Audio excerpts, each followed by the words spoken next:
All right, so the Mac Studio is in.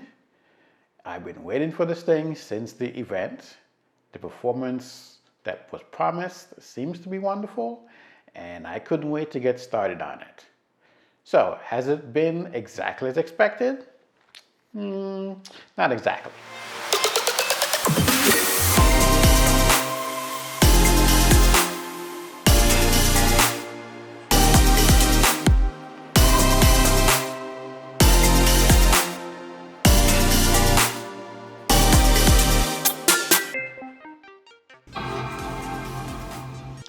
Apple promised a chip which is double the M1 Max, and it should double the performance of the M1 Max. Since the event, there have been a number of YouTubers putting out videos about their experience with the machine. Some people have tested it against the 12900K as well as the NVIDIA 3090. Now, we all know that manufacturers cherry pick their numbers to make their products look great. Also, we know that there are times when the performance actually is what they say it is, but not in every situation. It's on us to pay attention to the information that's provided and not just throw a blanket over everything and say, hey, they said the performance is great, that means it's great everywhere. Of course, they don't always tell us which areas they perform well in. They may say some, but they don't exactly break it down into all the nitty-gritty pieces. That's on us to figure out, right? So yes, there's a lot of excitement around this chip and how well it's going to perform. With that said, those of us who own an M1 product can tell you that based upon our experience, this machine should provide better performance than the ones that we had before. The Mac Pro CPU that they're comparing it is a couple of years old. So it's not brand new, so for it to beat it, yeah, there's some expectations there. But does it beat it in every way? Well, time will tell. I don't own Mac Pro, so I can't really speak on that one. The other guys out there who own that can talk about that. But I can talk about what I own and what I experienced. And I'll say this. I wasn't happy. I'm not happy with my experience so far. There's a reason behind that. So let's talk about that for a moment. So before we get further into the video, let me take a moment to say thank you for all of you that have subscribed to the channel. On Friday, we hit 300 active subscribers. Congratulations to you and to me. Now, I'd like to take this a little bit further and ask those of you who have not yet subscribed to please subscribe to the channel. I plan on doing more tech video, more gear video, and travel videos in the future. If you like the content that you've been seeing so far, I hope that as you watch the video, you will consider giving it a thumbs up. You probably don't understand how the YouTube algorithm works, but the more thumbs up the video gets, the more people it gets put in front of. As I've checked my stats, I've realized that now 2.5% of my viewers have subscribed to the channel. I made a video a couple days back and I said it was about 1%. So the fact that it is 2.5, that's actually better. And I like that. That means we're growing. So I'd like to set a challenge. Can we get this channel to hit 500 subscribers by the end of March? I know, time frame is kind of short, right? But can you guys help me out in doing that? There are a lot of you who are watching the videos, but are not yet subscribed. So as you watch the videos, consider subscribing if you like the content. I'd love to hear from all of you guys that are out there that are watching my videos. If you have any comments or concerns, please let me know. I've answered questions for a few of you so far, but I'd like to get the channel moving in a direction where we can get more interaction. So if there's anything you'd like me to do for you, any videos you'd like me to produce, let me know.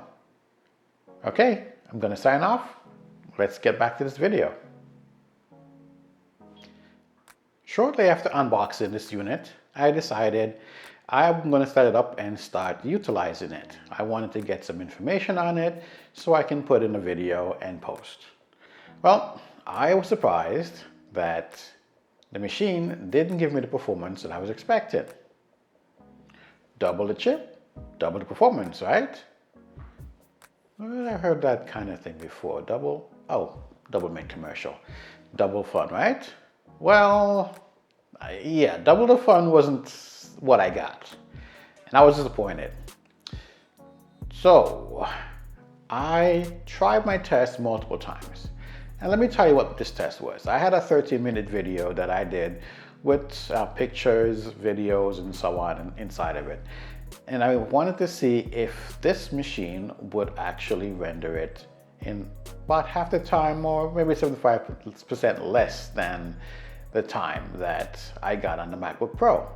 I was hoping at least double, because this heatsink inside this thing is massive. So it should keep it running and allow it to perform at the same level to, lessen the time. Well, that's not what happened.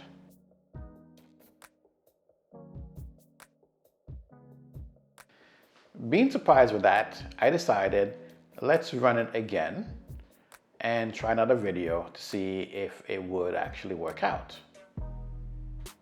No, same result. Did I get a dud? That's my first thought. Did I get something that is not quite set up correctly?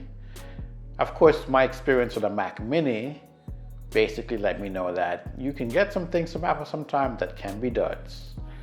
So I'm like, oh, what the hell? This just, not again. And of course, going online to look at ordering another one, that's like me. I'm like, hell no. No, okay? Not doing that. That's what's crazy. So I slept on it. Saturday morning, I got up and I said, maybe there is something in the chip that's not set to run the way we expect it to. Maybe the software is not optimized for it. Then it hit me. When I was setting up DaVinci Resolve on it, I remember the screen popped up and said that this device is, the software is optimized for M1 Pro and M1 Max. So I'm wondering if there's an update that's coming out that's going to assist this machine in running it better. Anyhow, I figured, what the heck, we can wait for that and see what's going to come. But in the meantime, I wanted to do some more testing to see, if this machine is overall a dud, if there's something that I didn't quite figure out just yet. So I devised a test that I would do to see, hey, maybe I can push it a little bit and it'll probably perform better. Because I know, like a lot of people have been testing it, just normal usage and even rendering, I didn't even hear the fan come on. It's not even pushing air out the back of the unit, so maybe it needs a little bit more challenging files to work with. My Nikon Z6 can output 10-bit files, so I decided to record it on my Atomos Ninja in ProRes 422. That's really, I think, the highest I can go with this device. So let's see what works out. Now, I captured those files and I put them in the computer already. So what I want to do now is to go through a quick test to see what happens. I'm going to keep it short. I don't want to, throw the whole thing out there and have to do too many edits. So this is kind of almost like a live thing that you guys are going to have right now to see how this thing actually plays out. So let's get back into the computer and let's check out what occurs when I get these files in and get it rendered, what kind of performance we can get. So I went ahead and imported those videos that I took at the park and basically put a few of them together. Scrubbing is fine, there's no issues there. Didn't expect anything, but I just wanted to keep it like short, so it's about a quick 2-minute video. What I did was make a couple adjustments on it. Basically, I went and I adjusted the HDR settings because I did record it in HDR, that's the output from the camera. And I changed the global settings to the exposure, bring it up to about 0.8 and change the saturation to like 1.30. And the sharpening, I did a little bit also. This one got a little bit more sharpened on it because I wanted to see more of the feathers. This other one, you can see it's 0.45 on the sharpening. And the rest of them are also 0.45. So everything is pretty much the same amongst all the clips. And once we're done, we're gonna do a render. So just a quick view of what we have recorded. And everything checks out right. So let's go over to the deliver process. So let's go over to the deliver side and we'll give it a file name, and then we'll start the render process and see how long that takes.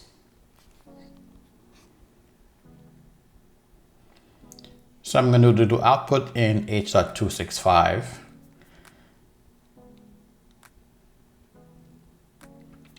And since everything is on the external drive, I'll just stick it there as well.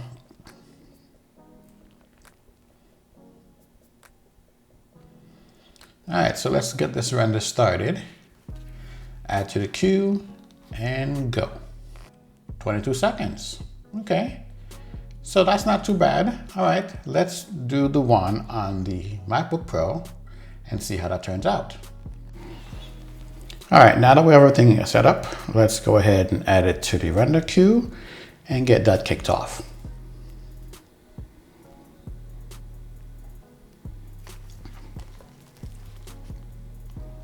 So it starts off with 1 minute 4 seconds and the time is dropping.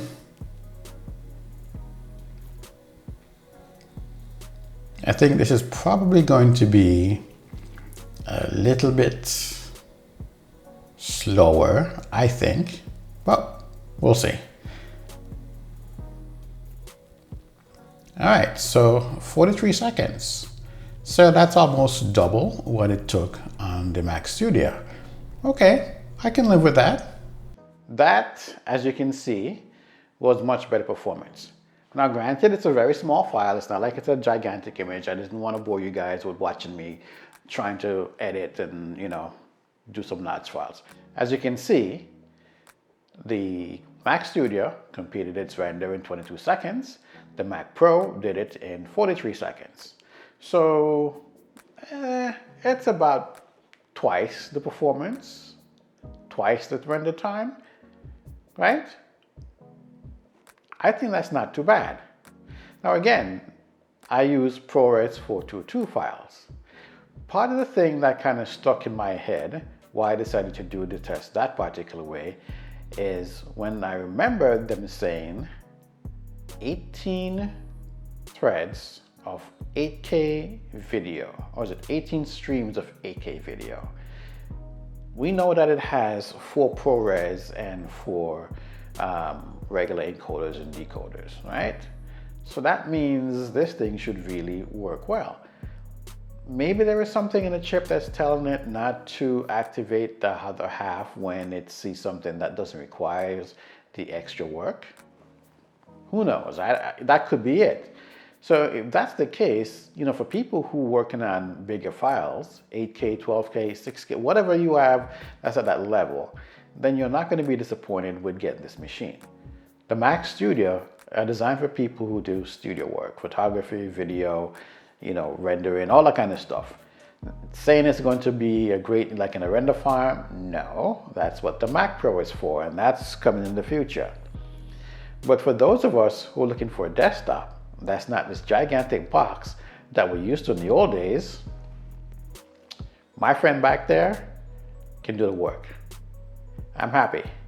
I was a little disappointed. I was ready to pack this thing and send it back up. I was telling my wife, it's not working the way I expected. Maybe I got another dud because of what happened with the Mac Mini.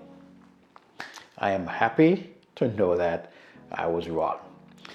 That being said, that's only one level of testing, because if all it's going to do is not give me double the performance when I'm using my regular 4K files, then that's not, really worth me spending the money on and keeping this machine. I think the future is looking bright. Most people that I know are not tech people. They don't want to put in a box and build it themselves. They won't own a gigantic box if they can avoid it. This back here, however, they would take that. On the PC side, if they were supposed to come up with something like this, they would take it as well. So there is a market out there for it. There's some people, no matter what, they will not go Apple. But if they could get a small box, they would do it too. So AMD, Intel, what you gonna bring us? Next 2 years or so, you can get something like this? I'd be happy with that. Now, I'm not saying that I'm gonna leave Apple just yet, but if the performance is way better, yeah, it's something I can think about. All right, so that's it for me for now. I'm gonna wrap up. Thanks for watching the video, and I hope to see you in the next one. Have a great day.